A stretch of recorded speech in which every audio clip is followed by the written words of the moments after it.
was he has this large-scale image of the universe, and it shows all the individual galaxies of the universe, and it just keeps moving through all these galaxies in 3 dimensions. And it's fucking incredible. But what's stunning is the relative uniformity of it, even at, you know, I mean, you're obviously looking at an incredibly small depiction of something that's immensely large, like a galaxy of hundreds of billions of stars. You're seeing it as this little dot, but this little dot that's flying through space, surrounded by other little darts with very similarly spaced distances homogeneous between all them. through, yeah. So, Mike, if we see uniformity in that form, in terms of like the distance between galaxies, like so many galaxies, it's so similar. They might vary slightly, and that slightly might be hundreds of millions of light years, right?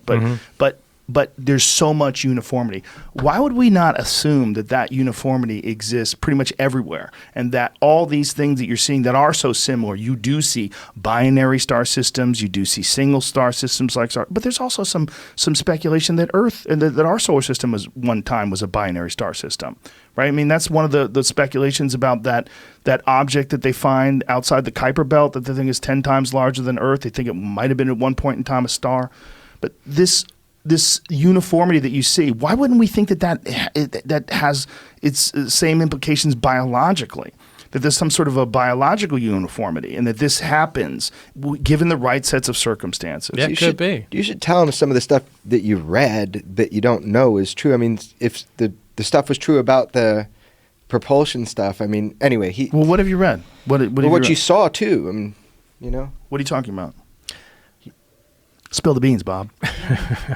I got to poke the bear here a little bit. Get some more liquor in you. Well, I mean, the only thing I could verify was what I had my hands on. There was talk of weapon systems, that there were different projects. Project Galileo, Project Sidekick was supposed to be weapon applications of the craft. Project Looking Glass had to do with time, any effects of time in the craft. Now, I don't think we're not talking about making a time machine like in science fiction, but we're talking about, small distortions, intentional distortions of time, and how that can be used, as a not as a, well, it was part of a weapon program. How are you informed in this? These, again, were just the small briefings that I read. But again, I don't really like to talk about those because I don't have any information on them, and it was just, small briefing.